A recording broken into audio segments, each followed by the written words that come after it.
여러분 지난 한 주간 동안 한번 여러분의 가정을 한번 되돌아보셨으면 좋겠어요. 아이들과 함께 손을 모으고 기도한 시간은 얼마나 되십니까? 우리의 자녀들과 함께 성경을 펼쳐서 하나님을 알아가는 데 쓰신 시간은 얼마나 되실까요? 그리고 우리의 가정이 하나님을 향해서 함께 문제를 해결하고 고민하기 위해 함께 모여서 예배한 시간은 얼마나 되십니까? 우리가 일주일에 168시간을 살아갑니다. 그 많은 시간들 가운데 우리 아이들을 대학 보내기 위해서 12년이라는 시간을 쏟아붓습니다. 이 땅에 유통기한이 있는 그리고 영원하지 않는 것들을 위해서 많은 시간을 쏟아붓지만 정작 영원한 것, 영원한 나라를 위해서 우리가 하나님의 자녀들을 그 자녀에게 얼마만큼의 물질과 시간을 쏟아붓는지에 대해서 우리가 고민해 볼 필요가 있을 것 같습니다. 저는 저희 첫째 아이가, 저는 아이가 4명입니다. 놀라지도 않으시네요, 이 교회는. 기본적으로 넷은 다 키우시는 걸로 알겠습니다. 저는 자칭 다산장녀 운동본부 본부장으로서 자녀들을 많이 낳는 것을 권장하고 있습니다. 넷을 키워보니까요, 처음에는 힘들죠. 힘든데 시간이 지날수록 한 명 더, 한 2명은 더 낳아도 될 뻔했다, 그런 생각을 하게 됩니다. 저희 아이들은 지금도 요즘도 요구해요. 제가 내일 모레 지천명이거든요. 그럼에도 불구하고 어머니는 할 수 있다며 낳아만 주시면 본인들이 키우겠다고 그런 얘기를 합니다. 제가 왜 이 말씀을 드리냐면요, 첫 아이가, 지금 이제 그 아이가 고등학교 2학년인데요 그 아이가 16개월 되었을 때부터 이 아이에게 말씀을 먹였습니다. 저는 말씀 심는 엄마라는 책으로 아마 많이 알고 계실 거예요. 그런데 말씀 심는 엄마가 되기 전에 303 비전 성경 암송학교라는 학교를 통해서 먼저 말씀 먹는 엄마가 되었습니다. 1절, 2절, 100절, 200절 이렇게 말씀을 먹고 나니까 저 혼자 먹기에는 너무나 아까운 거예요. 저희 아이들에게도 먹이고 싶었고, 그래서 둘째, 셋째, 넷째에게는 태에서부터 말씀을 심는, 말씀 심는 엄마가 되었습니다. 제가 부모 특강을 하러 다니고 가정 예배 세미나를 하러 다니면 많은 분들이 이렇게 얘기하세요. 목회자 가정이니까 저렇게 아이들을 말씀으로 키우겠지. 목회자 가정이라서 매일매일 예배를 드리겠지. 또 믿음의 몇 대를 이루는 가문이라서 믿음의 전수를 잘 받아서 저렇게 하나보다 라는 얘기를 할 때가 있습니다. 그런데요, 여러분들에게 이 틀을 좀 깨워드리고 싶어요. 먼저 저희 가정사를 조금 먼저 말씀을 드리겠습니다. 저희 친정은요, 아버지가 술만 드시면 가족을 괴롭히는 아버지셨습니다. 그래서 지금도 저에게는 그런 트라우마가 남아있어요. 이렇게 알코올기가 머금은 목소리를 듣거나 아니면 누군가 크게 싸우는 목소리를 들으면 심장이 두근두근거리고 쉽게 진정이 되지 않습니다. 어릴 때부터 부모님이 늘 싸워왔던 모습들, 술만 드시면 가정의 갈등과 어려움들이 있던 것들을 보고 자랐기 때문에 정말 불안한 청소년기를 보냈고, 예수님이 아니었으면 이 자리에 서 있을 수 없을 만큼 힘든 시간들을 보내는 가정의 자매로 자랐습니다. 그런데 저희 남편은 조금 더한 가정이었어요. 아버님이 알코올 중독자셨고, 중독자는 매일매일 술을 먹는다는 의미입니다. 술을 드시면, 저희 아버지는 양반이셨더라고요. 저희 어머니가 기절하실 때까지 어머니에게 폭력을 행사하시는 분이었고, 저는 술 먹은 목소리에 트라우마가 있다면 저희 남편은 개소리에 트라우마가 있더라고요. 저희 남편이 시골에서 자랐는데요, 마을 어귀에서 저 끝에서부터, 이렇게 시골에서는 집집마다 개를 길렀잖아요. 그런데 마을 어귀에서부터 아버님이 들어오시는 소리가 들리면 개들이 그렇게 먼저 알아봤다는 거예요. 개들이 그렇게 짖었대요. 그 개 짖는 소리가 점점 가까워지면 아버지가 곧 집에 도착한다는 얘기고, 그렇게 되면 이제 집은 피를 보고 초토화되는 일들이 다반사였기 때문에 그렇게 그 멍멍멍멍 짖는 소리에 트라우마가 있다는 얘기를 들은 적이 있습니다. 불우한 가정에서 불우한 가정이 만났고 믿음의 일대로 만났어요. 그러다 보니까 눈에 뵈는 게 없는 거예요. 사실 저희는 행복한 가정은 이 세상에 없다고 정의하며 살았습니다. 드라마에서나 볼 수 있는 가정, 그것이 행복한 가정이 아닐까. 이 땅에는 그런 가정은 없다. 왜냐하면 보고 자라는 것이 모든 것이 그런 것이었기 때문에 그렇게 생각했었던 것 같습니다. 그런데 하나님께서는요, 저희 가정에 아이들을 허락하시고 4명의 아이들을 통해서 행복한 가정이 무엇인지를 되갚아 주시는 분이셨습니다. 행복은요, 돈이 많다고 있는 것이 아니고, 행복은 좋은 곳을 간다고 있는 것이 아니고, 넓고 큰 집에 산다고 해서 있는 것이 아니라 거룩을 추구하는 믿음의 가정에 있는 줄로 믿습니다. 저희 결혼기념일이 3월 1일이에요. 그날이 어떤 날인가요? 대한독립 만세를 부르는 날이잖아요. 대한독립 만세를 부르는 그날 저희 가정에서는 부모 독립 만세를 부르며 결혼을 했습니다. 올해도 어김없이 결혼기념일을 보냈는데 저희 아이들이 이벤트를 열어주더라고요. 매해마다 새로운 이벤트를 열어줘서 이제는 좀 은근히 기대하는 마음들이 있습니다. 근데 올해도 안방에서 나오지 말라고 저희를 감금해놓고 이제 뭔가 준비하고 저희를 불렀어요. 그랬더니 나가자마자 저희에게 수갑을 채우더라고요. 그리고서는 사회에 심각한 무리를 일으켰기 때문에 이 시간 재판을 받아야 된다는 거예요. 그래서 저희를 이렇게 4명의 자녀들 앞에 세웠습니다. 둘째가 판사였고요. 첫째가 검사더라고요. 그리고 셋째가 형사였고 넷째가 증인이었습니다. 저희를 세워놓고 아이들이 읊조려준 제목들이 정말 많은데요. 제가 기억나는 제목들을 좀 몇 가지 가져와서 여러분에게 들려드리려고 합니다. 결혼기념일에 재판받은 죄명들입니다. 18년 동안 싸우지 않은 죄, 항상 같이 있는 죄, 자녀들 앞에서 대놓고 뽀뽀한 죄, 오글거리는 멘트로 자식들 피부로 닭껍질로 만든 죄, 한국에서 불법인 콩깍지를 눈에 넣어 사용한 죄, 돈이 없음에도 행복한 죄, 돈이 없으면서 애를 4명이나 낳은 죄. 저희는 이런 제목으로 지금 복역 중에 있고요. 주님 오시는 그날까지 부부로 살 것을 명받았습니다. 제가 왜 이 말씀을 드릴까요? 가정 예배는요, 어떠한 가정에서 또 믿음의 대를 이어서 또 좋은 환경에서 좋은 가정에서 그렇게 드려지는 것이 아니라는 것을 말씀드리고 싶습니다. 처절한 믿음의 일대가 믿음의 이대로 넘어가기 위해서 몸부리쳤던 그 수많은 날들이 저희는 가정예배를 사수하자라는 이름으로 그 시간을 지켰는데요. 이렇게 17년이라는 시간 동안 매일매일 예배를 드려오다 보니까 이 시간이 우리가 지킨 시간이 아니라 하나님이 지켜주신 시간이었구나를 고백하게 됩니다. 제가 아이들에게 말씀을 먹이고 또 예배를 드리고 부모 교육을 가고 이렇게 얘기할 때마다 많은 분들이 참 유별나다는 얘기를 많이 하셨어요. 그런데 제가 사모여서가 아니라요, 저희 남편은 신학을 늦게 했습니다. 아이들에게 말씀을 신고 예배를 정착시키던 그 시기들이 사모였던 시절이 아니에요. 집사 직분이었을 때 그렇게 하나님 앞에 마음을 결단하고 하나님의 자녀로 키우기 위해 그 자리에 섰던 것이 저의 고백이었습니다. 그 이유는 단 하나였어요. 내가 할 수 없기 때문에. 주님, 제가 할 수 없습니다. 그래서 이 아이들에게 말씀을 넣습니다. 제가 할 수 없어서 매일 예배의 자리에 아이들을 초대합니다. 제가 할 수 없어서 매일매일 이 아이들에게 복음을 얘기합니다. 하나님, 이 아이들을 붙잡아 주세요. 저를 광야에서 건져주시고 출애굽시켜 주셨던 그 하나님의 은혜가 저희 아이들에게도 동일하게 있게 도와주세요 라는 마음으로 예배를 시작했던 것이 저희 가정 예배의 첫 시작이었습니다. 네, PPT를 좀 띄워주시면요. 예배하면 다들 이런 부담들이 있으세요. 나도 제대로 못 사는데, 나도 뭐 아이들에게 해줄 말이 없는데 가정 예배 어떻게 드리나. 그런데 가정 예배를 드리기 전에 분명히 우리가 기억해야 될 것은 예배 시간은요, 죄인들의 모임입니다. 이때는 계급장 다 떼고 만나는 거예요. 엄마 아빠 아니고요, 목사님, 저희 남편도 목사님이지만 목사님 사모님 아니고요, 그냥 큰 죄인과 작은 죄인이 만나서 매일매일의 삶 속에서 하나님을 인식하고 자각하고 인지하고 그분 앞에 감사드리는 시간이 가정 예배입니다. 어떤 사람들은 내가 뭔가를 가르쳐야 되기 때문에 그 시간이 부담스럽다라고 얘기를 하는데요, 이 시간은 누군가를 가르치는 시간이 절대 아닙니다. 하나님을 알아가는 시간으로 충분해요. 그 알아가는 것을 알기 위해서는 우리가 말씀 속으로 들어가야 되는 것이고요.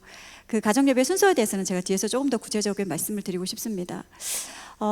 대부분 우리가 가정예배, 제가 아이들에게 코로나 이전부터 이제 코로나가 터지고 나니까 저희 삶에도 변화가 일어나더라고요. 매일매일 가정예배를 드렸는데요, 주일날 교회 문이 닫히고 예배를 드리는 자리에 아이들의 예배 태도가 달라지기 시작했습니다. 저희 집에는 사춘기 2 아들이 있습니다. 그런데 주일 예배 드리러 가기 전에 새벽같이 일어나서 샤워하고 꽃단장하고 머리를 매만지고 옷을 몇 번이나 갈아입고 엄마 괜찮아요를 물어보고 그렇게 내려가기까지가 수많은 시간을 걸려서 갔던 아이들이었는데, 이제 가정에서 집에서 우리가 온라인으로 예배를 드리기 시작하면서 예배 태도가 달라지는 거예요. 자다가 일어나서 입던 옷으로 앉아 있고, 그런데 그 모습이 저도 다르지 않았습니다. 교회 갈 때는 저도 저희 남편이 저의 주일의 모습을 제일 사랑하더라고요. 제일 예뻐지는 날이거든요. 화장하고 옷 입고 집에서 늘 퍼져 있는 그런 모습이었는데, 그런데 어느 날 이것이 익숙해지고 나니까 저 역시 전혀 갖추지 않은 모습으로 예배의 자리에 앉아 있고, 예배 찬양이 시작할 때 이때 빨래 널어 놓으면, 세탁기에 넣어 놓으면 예배 끝날 쯤 끝나겠지, 이런 계산을 하면서 예배를 구경하고 있는 저를 만나게 되었습니다. 가정 예배 시간에 아이들에게 저의 부족함들을 털어놓기 시작했어요.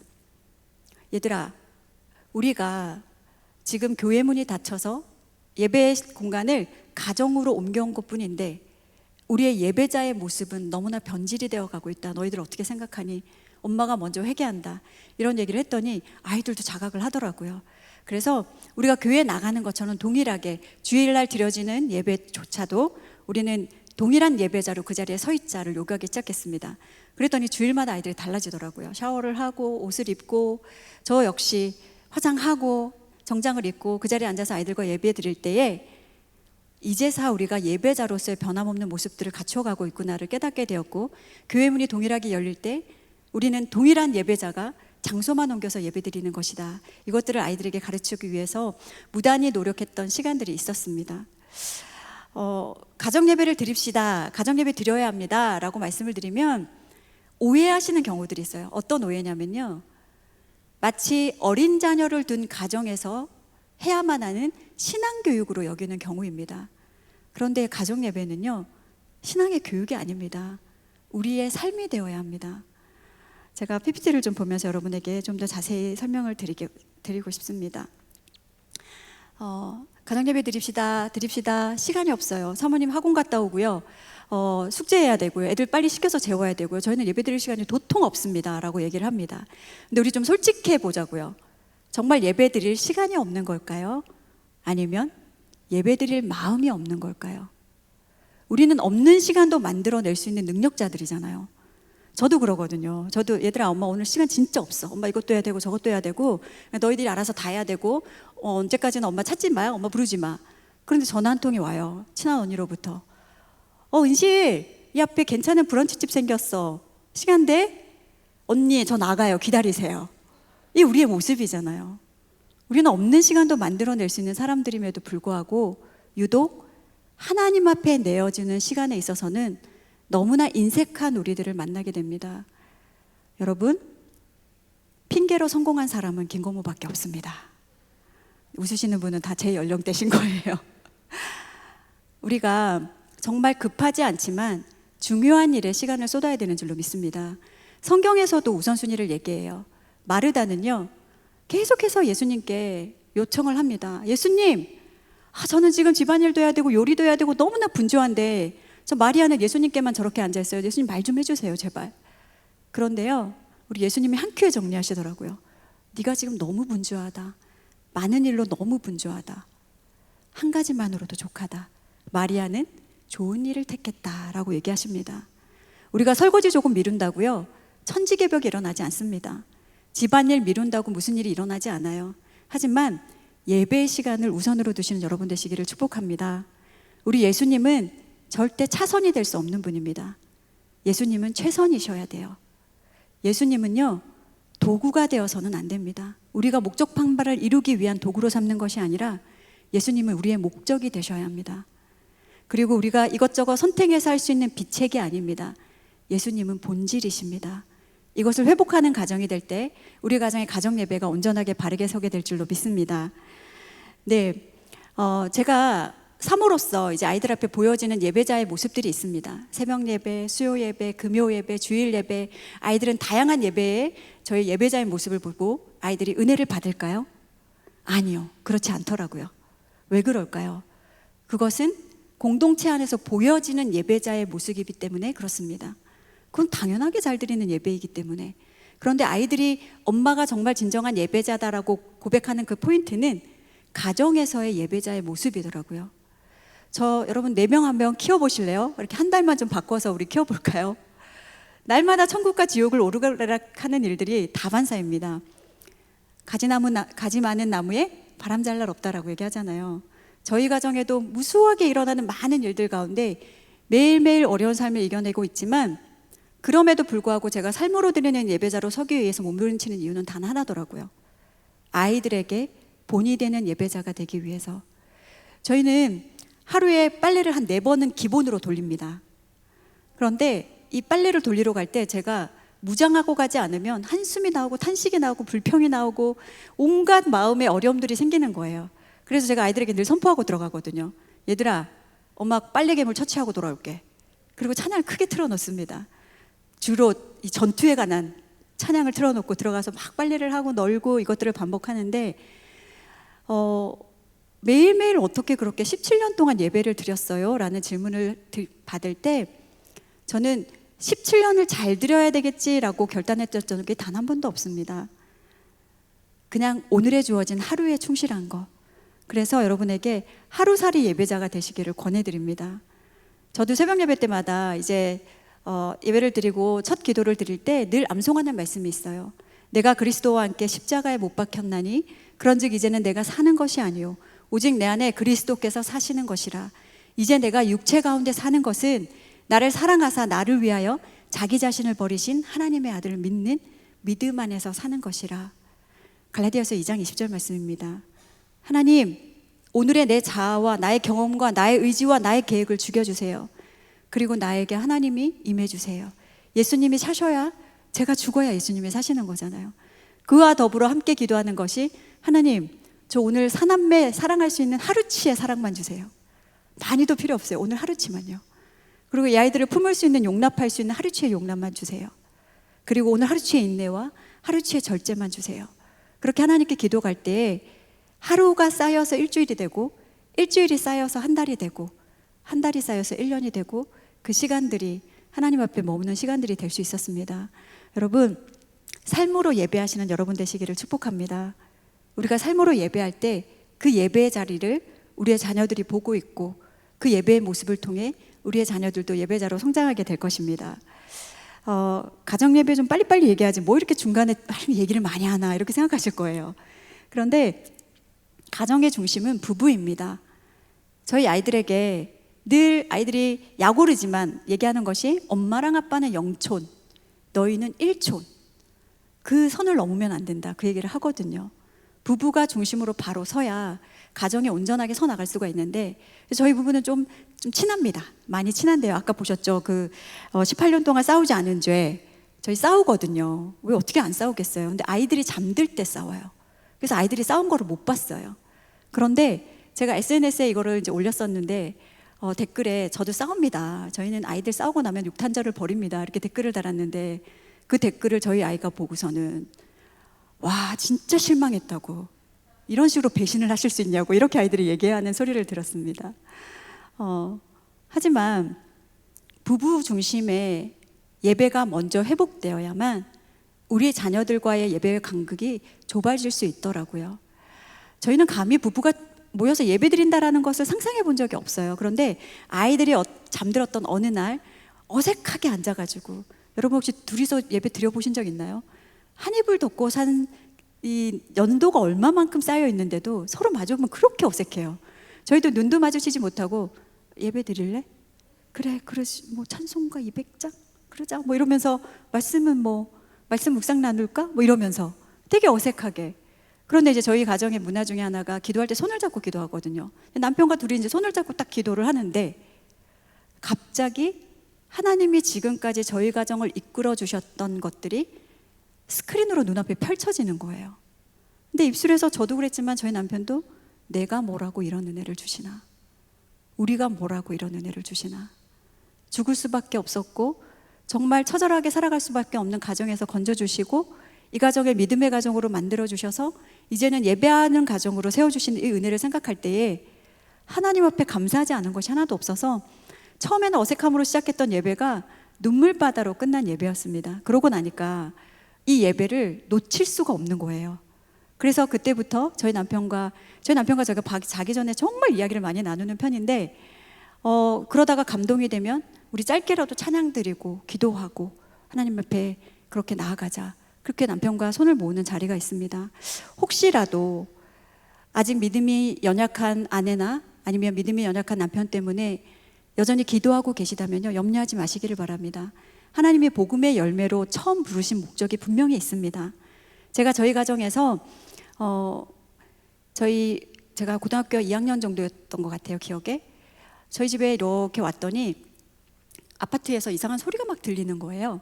그래서 이게 무슨 소린가 하고서 엘리베이터를 타고 쭉 올라가는데 저희 아파트가 있는 층에서 큰 소리가 들리고 저희 집 문이 활짝 열려 있었습니다. 이게 뭐야 하고 들어가서 봤더니 그곳에는 저희 오빠가 광목촌으로 이렇게 둘둘둘둘 감겨 있었고 어떤 스님으로 보이는 어떤 한 분이 저희 오빠에게 깃발을 뽑으라고 강요하고 있는 모습이었어요. 너무 어처구니가 없어서 너무 화가 나서 그 자리에서 정말 얼어붙어 버렸습니다. 그런데 제가 뭐 하는 거예요? 이렇게 제가 물어봤어요. 그랬더니 오빠가 대학이 떨어진 이유가 저희 아버지의 어머니죠. 그 할머니가 저희 아버지가 태어나신 지 얼마 안 돼서 돌아가셨다고 들었거든요. 그래서 저희 아빠가 동양젖을 먹고 자랐다고 들었는데도 그 할머니가 앞길을 막아서 오빠가 대학에 떨어졌다가 그분의 지론이었습니다. 너무 화가 나서 가운데를 확 가로치고 제 방에 들어가서 문을 쾅 닫고 찬양을 엄청 크게 틀어놨어요. 밖에서는 막 징소리랑 방울소리가 들리고 제 방에서는 찬양소리가 들리면서 막 어색한 화음이 이루어지고 있더라고요. 그래서 조금 있다가 제 방 문이 확 열리더니 그분들이 한 어른 3명이 들어오더니 저를 결박하기 시작하는 거예요. 그러더니 강단에서 죄송합니다. 제가 제일 싫어했던 고모님이 계시거든요. 그 고모님이 저를 향해서 그렇게 얘기하시는 거예요. 인연이 지발 말할 목을 연입니다. 인연부터 단도리를 해주세요. 그래서 저를 광목으로 막 감싸면서 막 결박하기 시작하는데 어디서 그런 힘이 나왔을까요? 막 용솟이치는 힘으로 그 3명의 어른을 뿌리치면서 고래고래 소리 지르고 그랬더니 뒤에서 저희 엄마의 나지막한 목소리가 들리는 거예요. 은실이는 교회 다니고 예수님 믿으니까 그냥 내버려 두시라고. 정말 그날 밤에 제가 얼마나 울었는지 모르겠어요. 내가 여기서 예수님을 놓으면 이 집은 다 지옥이구나. 그런데 아이러니하게요, 그 샤머니즘을 전도했던 저희 고모님은 천국에 가셨습니다. 말년에 회개하시고 예수님 만나서 그렇게 천국에 계시더라고요. 제가 왜 이 말씀을 드리냐면 저도 정말 어렵게 신앙생활을 했고 그 자리를 지켜오느라 고단한 시간들이 있었지만 하나님은 그 눈물을 절대 외면하지 않으십니다. 여러분이 가족의 구원을 놓고 또 남편의 구원을 놓고 가정예배의 문을 열기 위해서 기도하시는 그 기도의 눈물들 차곡차곡 눈물병에 담아주시고 몇 배야 더한 은혜로 갚아주시는 날이 올 거라고 확신합니다. 그래서 끝까지 포기하지 않으셨으면 좋겠습니다. 사모하는 영혼에게 만족을 주시고 줄인 영혼에게 좋은 것으로 채워주심이로다. 아멘. 그 하나님의 역사가 여러분 가정에도 동일하게 있기를 축복합니다. 네, 저희 가정 예배를 좀 소개합니다. 저희 가정에는 6명의 예배자가 있습니다. 아이들부터 어른까지 6명이 돌아가면서 예배를 인도하고요. 저희는 매일매일 예배를 드리기 때문에 그러면 또 이렇게 생각하세요. 매일매일 드려야 되는구나. 난 이건 못하겠다. 여러분 절대 그러지 않으셔도 돼요. 은혜 주시는 대로 일주일에 1번 아니면 또 2번. 저희도 처음부터 일주일 내내 예배를 드렸던 가정이 아니었거든요. 하나님이 은혜 주시는 대로 하시면 되고요. 그 부분에 대해서는 제가 뒤에서 자세하게 여러분에게 또 설명을 하겠습니다. 가정 예배의 기본 구성 요소는요, 말씀, 기도, 찬양이에요. 시간 구애받지 않으셔도 돼요.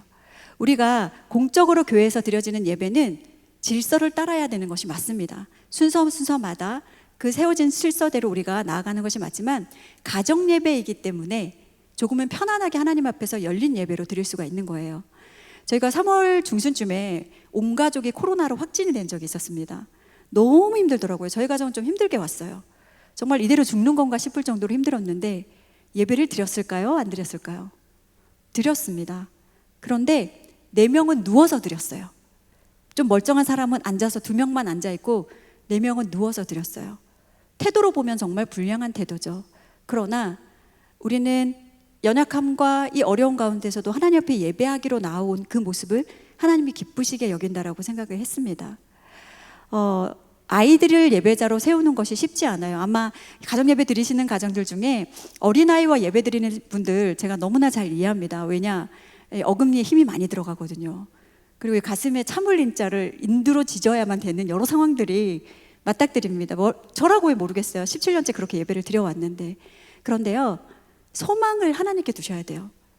아이들이 누워서 예배드리자 하고 말할 때마다 그때부터 졸리다고 하는 아이들, 짜증 부리는 아이들, 돌아다니는 아이들, 우리 청소년 아이들은 어떤가요? 눈을 희번뜩하게 뜨고 허리는 좀 세웠으면 좋겠는데 찬양을 부르는지 기도를 하는지 말씀 읽자 하면 입먹은 벙어리가 되고 마치 좀비처럼 시체처럼 앉아있는 아이들을 볼 때마다 낙심하는 마음이 들지만 아이들의 태도와 모습이 보이기 시작하면 하나님이 절대 보이지 않습니다.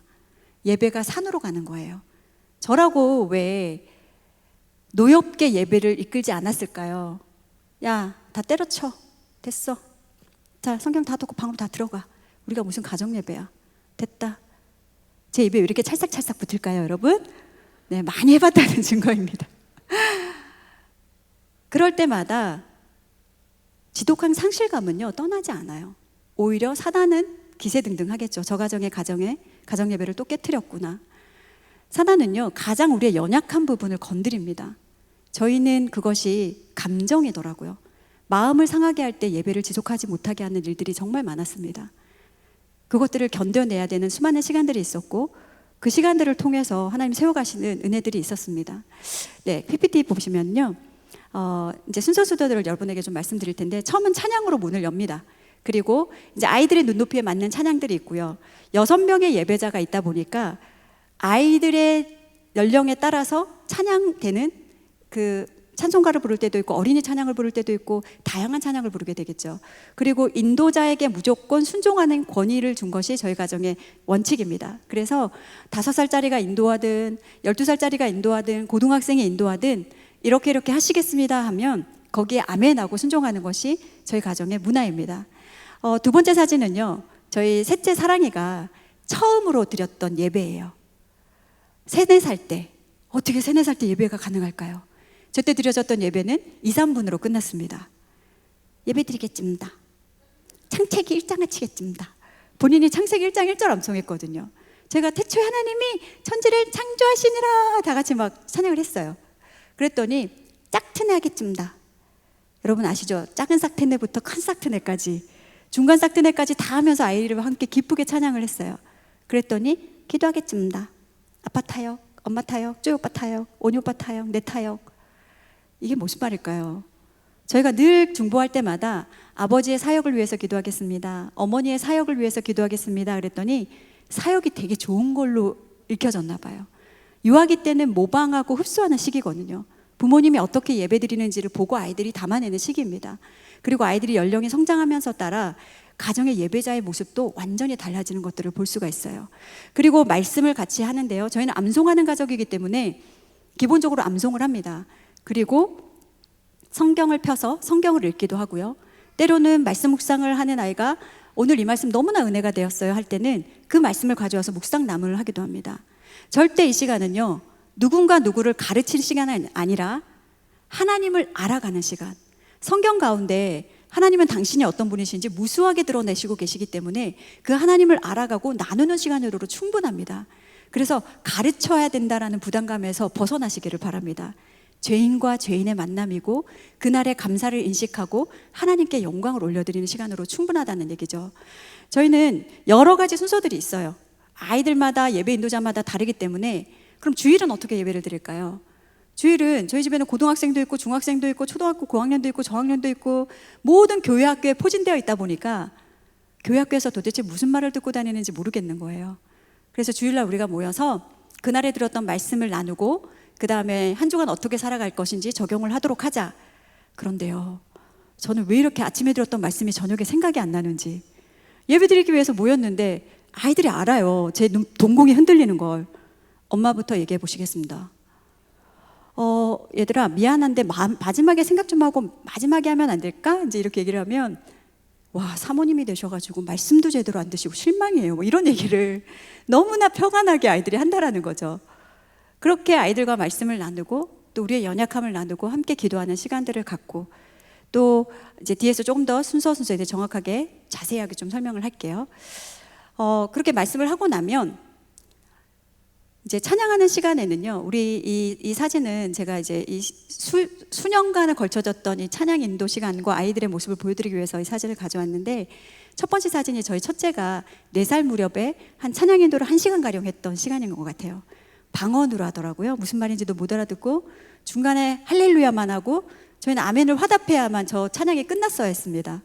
근데 그 아이가 어느덧 자라서 이제는 본인의 찬양 인도 시간에 저렇게 기타를 메고 양해를 구하는 것은 이제 아이들이 초상권을 운운한 나이가 됐더라고요. 사진 한 장 찍자 그러면 저렇게 마스크를 껴댑니다.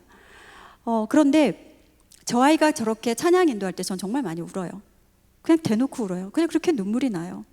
왜냐하면 지나왔던 시간의 예배의 희노애락 가운데 정말 쉬운 날이 한 날도 없었거든요. 이 날을 이겨내기 위한 몸부림들, 그런데 언젠가는 우리가 찬양하고 있는 모습을 볼 때 그냥 눈물이 나는 거예요. 근데 그렇게 예배 시간에 제가 울면 아이들이 어릴 때는 따라 울었어요. 엄마가 우니까. 근데 제가 이제 울면 아이들이 알아요. 야, 백사모님 은혜 받았다, 저 휴지 갖다 드려라, 이러면서 제 등을 막 쓰다듬어 주면서 아유, 또 어디서 은혜 받으신 거예요, 막 이러면서. 그러면 제가 솔직하게 나눠요. 이런 가사, 이게 엄마 마음에 훅 하고 들어왔어. 그리고 너희가 이렇게 예배자가 되어서 하나님 앞에 예배드리는 모습 보니까 너무 감사가 돼. 그런 얘기를 나눌 때 아이들도 조금 더 어제보다 더 나은 예배자로 커 나가기 위해 몸부림치는 모습들을 보게 되더라고요. 예배 시간을 저희는 7시 반 알람을 맞춰놓습니다. 핸드폰 알람이요. 예배 찬양도 여러 번 바꿨는데요. 만약에 찬양이 딱 울리면 아이들도 하던 것들을 내려놓고 예배의 장소로 나옵니다. 저도 만약에 설거지를 하고 있었다 그러면 설거지를 멈추고 그 자리에 나옵니다. 그런데 이날은요, 이 아이가 컴퓨터 앞에 앉아가지고 예배의 자리로 안 오는 거예요. 근데 옛날 같으면 제가 이제 독서를 퍼부었을 거예요. 너는 지금 예배 시간 다 됐는데 우리가 약속을 지키기로 하겠는데 왜 컴퓨터 앞에 앉아서 안 오는 거야 도대체. 그런데 이제는 알아요. 이 아이가 예배 시간에 늦을 때 뭔가 이벤트를 준비한다라는 것을. 이날도 PPT로 아이가 예배를 준비하고 있더라고요. 제가 오늘은 PPT를 열고 예배 인도하겠습니다 하고 짠 하고 처음에 열었던 그 PPT가 저 너구리 모습이었어요. 근데 저희가 정말 6명이 그 자리에서 벌떡 일어나서 두 손 들고 하나님을 찬양하기 시작했습니다. 말하지 않아도 그림 한 점으로도 얼마든지 예배자로 인도할 수 있구나, 저 사진을 보면서 깨달았어요. 그러더니 이 아이는 항상 저희 집에서 독특한 예배를 드리기로 유명한 아이거든요. 근데 이 아이가 이러는 거예요. 아버지께서는 원숭이의 모습으로 간절하게 대표기도 하시겠습니다. 저희 남편 참 민망했지만 저 모습 저대로, 아이가 요구한 모습 그대로 저렇게 앉아서 하나님 앞에 기도를 드렸습니다. 엄마는 예쁘고 깜찍하시니까 수달의 모습으로 기도하시라고. 그래서 저희 수달의 모습을 아주 귀엽고 깜찍하게 기도를 했어요. 마지막에 저희가 중보기도를 하는데 네, 제 얼굴이 있어서 보이지 않네요. 수달이 하늘을 향해서 하늘을 향해서 기도하는 모습이거든요. 저희 6명 다 저 모습 저대로 하나님께 간절히 부르짖는 시간이었습니다. 우리의 자녀들이요, 어린아이들과 젖먹이들의 입으로 권능을 세우시며 이는 원수들과 보복자들을 잠잠하게 하려 하심이니이다. 하나님은 우리를 예배자로 부르셨어요.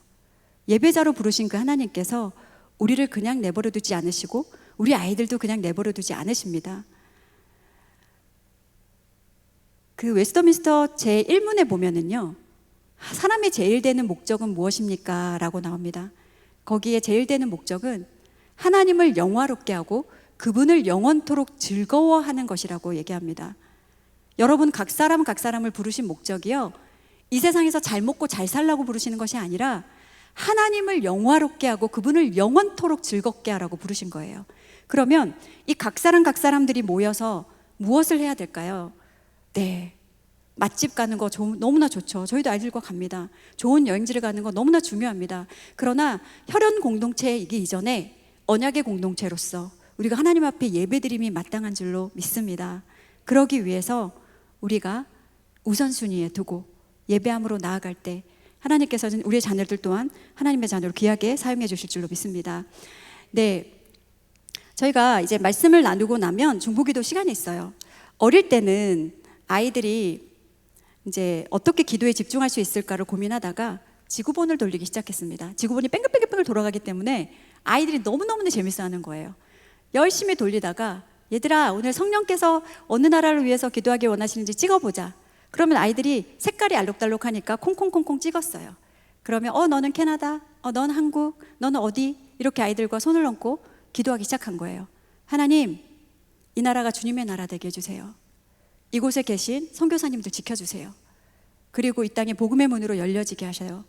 이렇게 아이들과 온 열방을 위해서 기도하던 그 손가락들이 이제는 지구본을 덮을 만큼 아이들이 손이 자랐습니다. 이제는 제가 요구하지 않아도요, 아이들이 먼저 지구본 기도를 요구할 때가 있어요. 엄마, 우리 우크라이나 땅에 손 올려야 되지 않을까요? 대선 있는데 우리 한반도에 손 얹읍시다. 저희 아이들이 정치에 관심 되게 많거든요. 같이 기도해 왔기 때문에, 같이 그 나라의 민족과 열방을 향한 하나님의 뜻을 같이 고민해 왔기 때문에. 사실 아무리 바빠도 가정예배라는 이름은 저희 책의 이름이기도 하지만 그 이전에 CGN TV라는 그 TV에서 아빠가라는 이름으로, 아무리 바빠도 가정예배라는 이름으로 프로그램이 진행이 먼저 됐었습니다. 그때 제가 이제 패널로 참여한 적이 있었는데 거기에 참여했던 한 자매님께서 제가 이 지구본 기도를 얘기하고 있는데 울 타이밍이 아니었거든요. 근데 눈물을 흘리시면서 회개가 된다고 얘기를 하시는 거예요. 그래서 왜 그러시냐고 여쭤봤더니 사모님, 저희도 지구본 매일 돌려요 그러더라고요. 그래서 너무 훌륭하시다고. 근데 왜 눈물을 흘리시냐고. 저희는 어디로 여행 갈까 아이들과 지구본을 돌렸습니다. 그런데 온 민족을 품고 기도하는 아이들과 어디로 여행 갈까 하고 지구본을 돌렸던 아이들과의 삶이 어떻게 달라질지를 생각하니 하나님 앞에 회개가 됩니다 라는 얘기를 해주셨어요.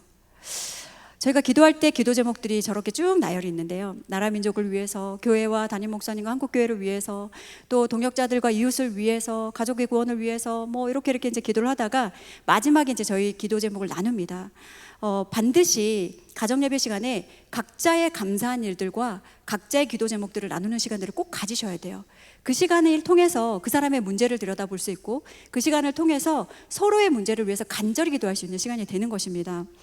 한날은 저희 남편은 늘 이렇게 문 앞에서 바깥에서의 어려움들을 아이들에게 이렇게 때를 묻힌다 그러죠. 그렇지 않기 위해서 늘 문 앞에서 기도하고 들어온다고 하더라고요.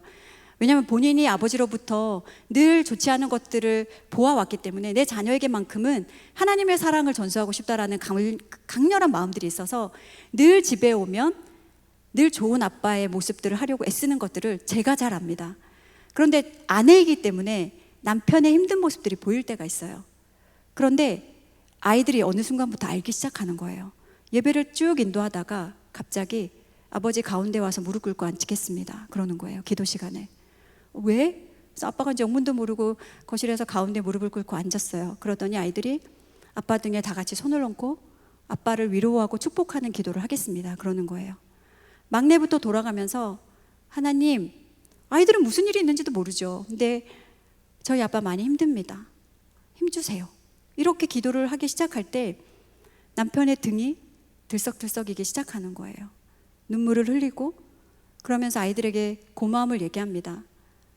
너희들의 기도지만 하나님의 위로함을 가정예배 가운데 받는다. 우리 아버지들이 많이 힘듭니다. 가장들의 어깨가 너무나 무거워요. 어디서 위로받을 수 있나요? 누구처럼 나가서 소맥 한 잔 때리면서 풀 수 있는 그런 상황도 아니잖아요.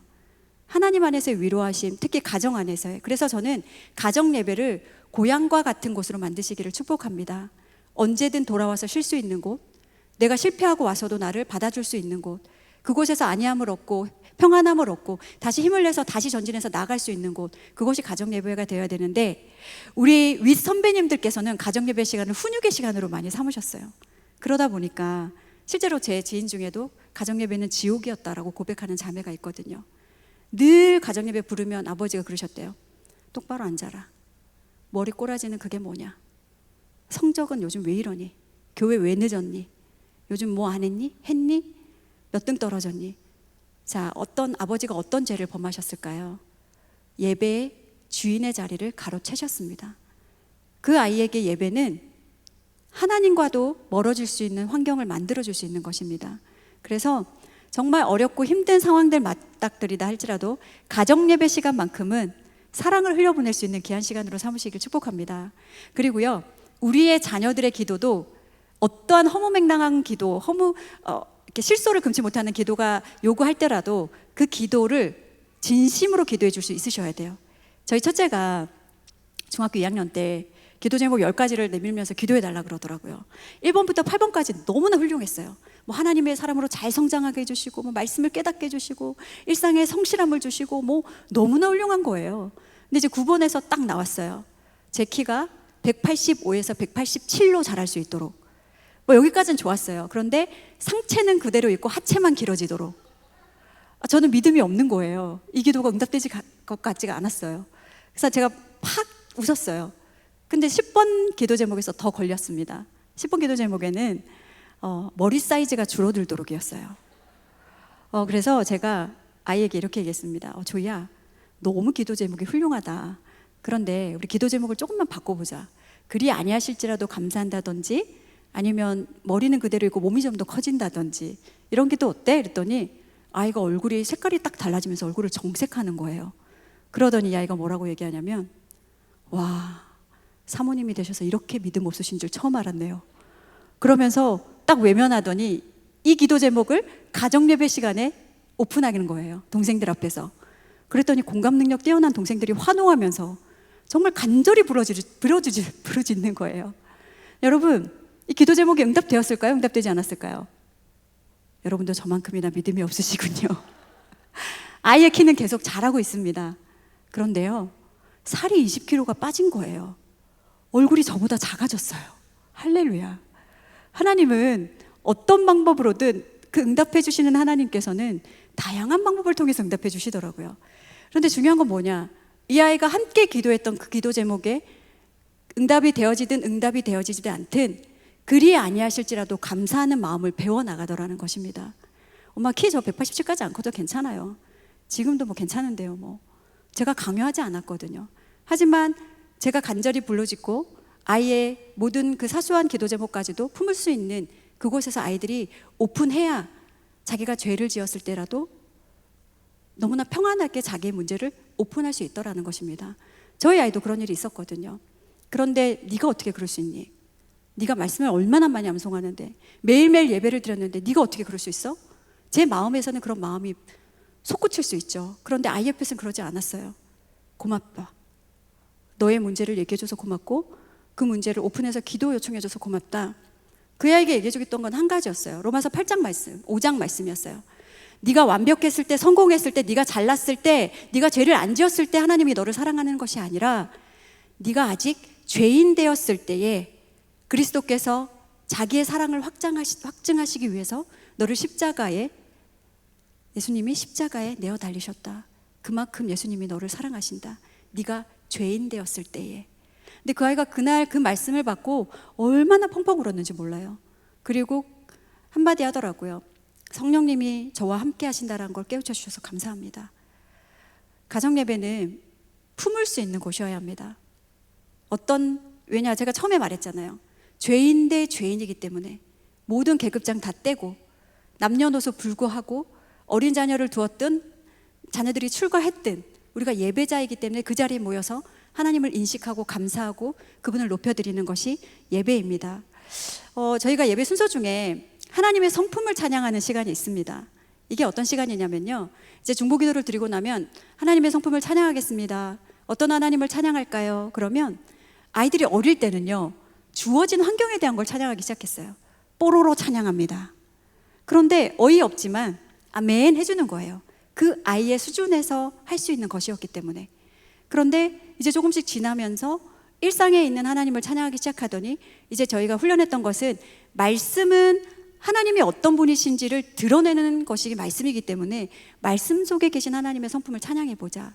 저희가 지금 제가 시편 말씀을 올렸는데요, 저 말씀 가운데서 아이들에게 하나님 성품을 찬양해보자 라고 물어보면 아이들이 대답을 합니다. 나를 파멸해서 속량하시는 하나님을 찬양합니다. 내 생명을 구원해 주시는 하나님을 찬양합니다. 인자와 긍휼로 관을 씌우실 하나님을 찬양합니다. 그 속에 계신 하나님의 이름을 찬양해 드리는 것, 이것이 더 발전될 때 자기의 삶에 주어진 은혜를 고백하며 그 하나님을 찬양하게 되더라고요. 우리의 삶을, 생명을 인도해 주실, 구원해 주실 하나님, 뭐 오늘 제가 이런 일이 있었는데 이런 상황 가운데서 나를 건져 주신 하나님을 찬양합니다. 그런데요, 존 메가더 목사님이 그런 말씀 하셨어요. 예배는요, 최상의 존재에게 존경과 경의와 찬양과 영광을 드리는 것이라고요. 우리는 다양한 대상을 예배할 수 있습니다. 산을 가면요, 돌탑을 쌓아놓고 예배해요. 절은 어떤가요? 여러 신상을 세워놓고 예배하기도 합니다. 자기의 소원을 위해서. 그러나 신들 중에 신이시고 유일하신 우리 하나님 앞에 우리가 예배드립니다 라고 우리가 어디로부터 예배를 와서 어디로 닿는가, 이것을 가르쳐 주는 것이 가정 예배입니다. 그래서 하나님이 높여드리는 것, 하나님이 이런 분이십니다 고백하는 것, 그것이 하나님께 최대한 경의와 존경과 그분을 높여드릴 수 있는 방법인 것이죠. 뭐 가정 예배에 여러 가지 이야기들이 있겠지만 오늘은 한 3가지 파트로 여러분에게 말씀을 드리려고 합니다.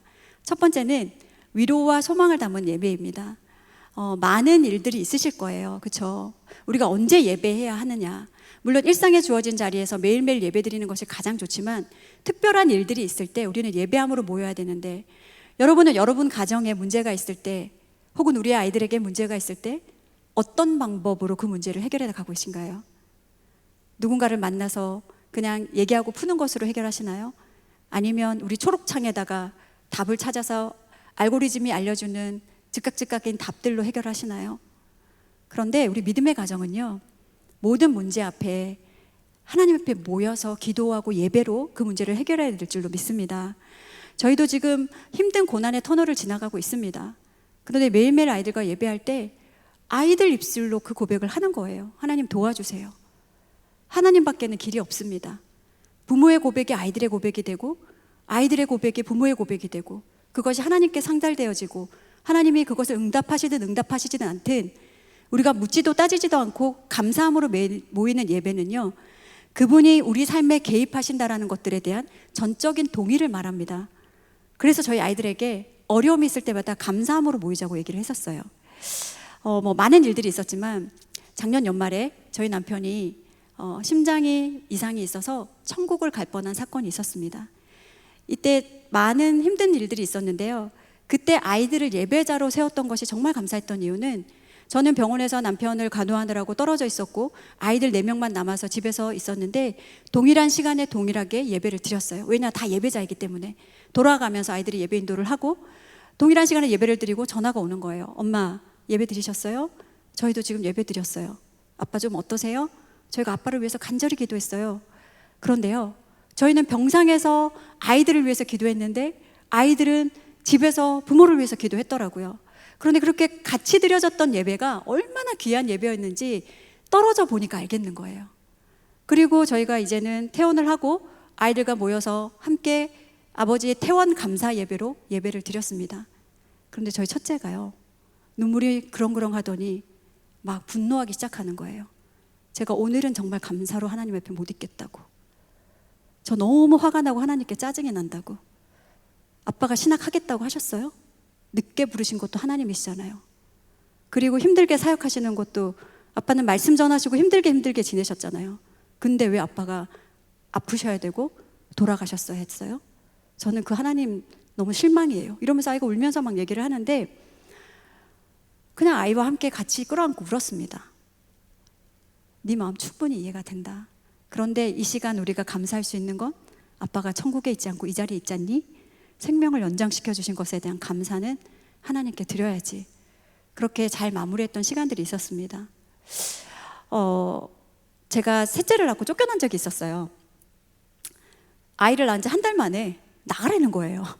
돈을 기하급수적인 돈을 요구하시면서 아이 몸조리만 좀 하고 나가겠습니다. 양해를 구했는데 안 된대요. 쫓겨났습니다.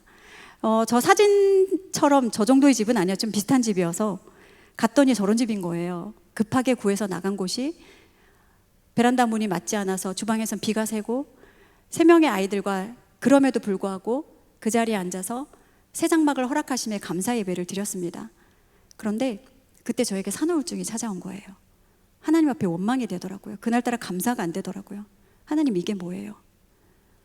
저도 요즘처럼 아이 안 낳는 시대에 저는 낳겠다잖아요. 낳았으면 저도 저희 아이들에게 좋은 환경 열어주고 싶은데 하나님, 이건 아니잖아요. 너무 속상해요. 그렇게 푸념하듯 앉아 있었는데요, 제 입술에 넣어주신 하나님의 찬양이 이 찬양이었습니다. 거친 산이 높은 들이 조막이나 궁궐이나 내 주 예수 모신 곳이 그 어디나 하늘나라. 여러분도 어떤 삶의 고난의 자리에 계신지 저는 알 수 없습니다. 터널의 초입에 계신 분이 계실 테고, 조금 지나서 중반부에 계신 분도 계실 테고, 곧 빛이 보이는 끝에 계신 분들도 계실 거예요. 그러나 우리 예수님은 터널 안에도 함께 하시고 터널 밖에서도 빛과 소망이 되어서 우리를 안아주실 것입니다. 그것을 헤쳐나가는 방법들이 다른 방법이 아니라 예배의 자리가 되시기를 축복합니다. 그렇게 예배의 자리로 나아가셨을 때 우리의 아이들도요, 가정의 문제를 가지고 그냥 넘어가지 않아요. 얼마나 간절히 기도하는지 모릅니다. 아이들이 날마다 삶 속에서 주님을 의지하는 배울 수 있는 유일한 방법, 신앙의 꽃이라고 부를 수 있는 것이 가정 예배입니다. 그래서 그 가정 예배를 회복하셨으면 좋겠습니다. 네, 두 번째는요, 믿음의 유산을 흘려보내는 예배입니다. 매일매일의 예배가 있지만 또 어떤 날 예배를 드려야 될까요? 우리에게 부어주신 은혜가 있는 날, 축복이 있는 날, 누군가 태어난 날, 기념해야 될 일이 있을 때, 입학과 졸업 때, 여러분 생일 때 어떻게 보내시나요? 그냥 아이들에게 생일 케이크 불어주고 선물 안겨주고 맛집 가서 맛있는 걸 먹는 것으로 생일을 축하했다면 이건 믿음의 가정의 모습이 아닙니다. 아이들에게 하나님을 인식해 줄 수 있는 방법을 잘못 가르쳐 주셨어요. 그러면 어떻게 해야 되냐? 생일날에도 예배해야죠. 네가 이 땅에 온 목적, 하나님이 지금까지 길러주신 것, 네가 지금까지 건강하게 살아온 이 모든 것들이 주님의 은혜다. 나의 나된 것은 하나도 없다. 모든 것이 하나님의 은혜다. 이것을 아이들에게 가르쳐 줄 수 있어야 합니다. 그래서 저희도 기뻐해야 될 일들 앞에, 그리고 또 축하해야 될 일들 앞에 아이들과 예배함으로 같이 나아갑니다. 아이가 한 명씩 태어날 때마다 산부인과에 와서 제일 먼저 했던 것도 아이가 세상빛을 본 것에 대한 감사 예배였고요. 아이가 태어나고 집으로 왔을 때도 집에 입소한 기념의 감사 예배였고요. 그렇게 아이들과 예배 제단을 쌓아 나갈 때마다 얼마나 하나님이 놀라운 은혜를 주셨는지요. 저희 남편 저기 사진 중에 이제 남편과 셋째 딸이 이렇게 안겨 있는 사진이 있는데요. 저 사진은 저희 딸이 몇 달 전에 첫 월경을 시작했습니다. 이거 완전히 축하받을 일이잖아요. 이제 소녀에서 숙녀로 이렇게 한 단계 업그레이드 되는데, 무엇보다도 생명을 잉태할 수 있는 하나님 그 문을 열어주신 거기 때문에 너무나 감사해야 되고 축하받아야 할 자리였습니다. 이날 수요 예배였는데 남편이 급하게 꽃다발을 사다가 아이에게 안겨주고 저희가 감사 예배로 드렸는데요. 이렇게 쭉 감사 예배를 드리고 나서 가족 한 명 한 명 다 이렇게 이제 축복하면서 이렇게 조언을 하나씩 하자 이렇게 했는데, 저희 중3인 둘째 오빠가 초등학교 6학년인 동생에게 이런 덕담을 해주었습니다. 사랑아, 축하한다. 소녀에서 숙녀로 된 거 진짜 축하해. 이제 너도 혼전 순결을 지키도록 하여라. 저희가 한 몇 초 동안 말이 없었습니다. 너무나 훌륭한 덕담이었지만 이것을 어떻게 승화해야 될지를 모르겠더라고요. 아이들과 함께 드려지는 모든 기억할 수 있는 자리에 예배로 나아가시기를 축복합니다. 이것이 하나님에 대한 인간인 우리가 드려야 될 마땅한 도리입니다. 하나님이 이런 은혜를 주셨잖아요. 우리가 한 것이 아무것도 없는데, 저의 삶을 또 되돌아보면 모든 것이 주님의 은혜였거든요. 정말 모든 것이 주님의 은혜입니다 라고 고백할 수 있는 그런 예배 되시기를 축복합니다. 네, 또 기억해야 될 것은 우리가 예수님의 생애를 따라 우리가 우리의 생일도 축하하는데요, 예수님의 생애를 따라 우리가 예수님을 기억해야 될 많은 일들이 있습니다.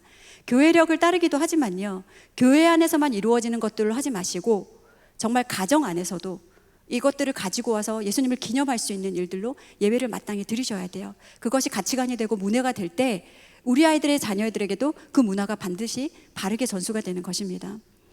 저에게 교육을 받았던 한 자매님이 계셨어요. 그 자매님이 오랜 시간 동안 고부간의 갈등이 있으셨더라고요. 그런데 아버님의 고위련을 맞아서 이거를 어떻게 해야 될지 모르겠다고 상담을 요청한 적이 있었습니다. 근데 저는 가정예배 전도사니까요, 예배를 드리시면 어떨까요? 아버님과 함께 가정예배 드리시고 아버지께 세족식을 한번 해드리라고, 시아버지께. 근데 저희가 너무나 골이 깊어서 그게 될지 모르겠다고, 하지만 조언 감사하게 받겠다고, 그리고 전화를 끊었습니다. 그런데요, 며칠이 지나서 사진 한 장이 올라온 거예요. 카톡방에. 며느리가 아버지의 발을 씻어주고 있는 장면이었습니다. 그런데 며느리도 울고 있고 아버지도 울고 있는 거예요. 그리고 아버님이 며느리의 머리에 손을 얹고 계셨어요. 이날 며느리가 예배를 같이 드리고 아버지에게 편지를 읽어드리고 발을 닦아드렸을 때 그동안 쌓였던 모든 것들이 다 녹아내리면서 아버님이 마음 다해서 며느리에게 축복해 주시는 그 사진 한 장을 보면서 저도 같이 눈시울이 뜨거워지더라고요. 우리가 모든 문제를 가정예배로 해결할 수는 없습니다. 그러나 우리가 문제를 가지고 하나님 앞에 나갈 때 그 문제 해결자 되시고 그 문제의 답을 가지고 계신 하나님께서 그 예배를 회복하시고 관계를 회복하게 되는 줄로 믿습니다. 가정예배는 그런 거예요. 그것이 가정예배의 가장 큰 은혜입니다. 지금까지는 여러분이 백은실 사모의 가정예배 이야기를 들으셨어요. 자, 이것을 여러분 가정에 그대로 녹여내시는 건 말이 안 됩니다. 왜냐? 각 가정의 형편과 상황과 모든 것들이 다 다르기 때문에 신앙의 성숙도도 다르고요. 자녀의 연령도 달라요. 모든 환경이 다 다릅니다. 그러면 우리 가정만의 가정예배의 디자인을 새롭게 하셔야 되는 거예요. 믿음이 가장 연약한 사람에게 초점을 맞추시는 거를 먼저 권해드리고 싶습니다. 왜냐? 아이들에게 갑자기 수준 높은 예배를 드리라 그러면 아이들이 힘들어해요. 아이들 눈높이에 맞는 예배를 시작하시고 저희 가정처럼 돌아가면서 예배를 인도하게 되실 때 자녀들이 자녀 수준에 맞는 예배도 드리고 어른 수준에 맞는 예배도 드릴 수 있거든요. 그런 다양함들을 아이들이 보고 배울 수 있도록 해주시는 건 너무나 중요하고요. 그리고 가장 예배를 잘 드릴 수 있는 날을 정하셔야 돼요. 그날은 목에 칼이 들어와도 예배를 드린다. 핑계는 긴 고문만 성공했습니다. 여러분 절대 성공할 수 없어요.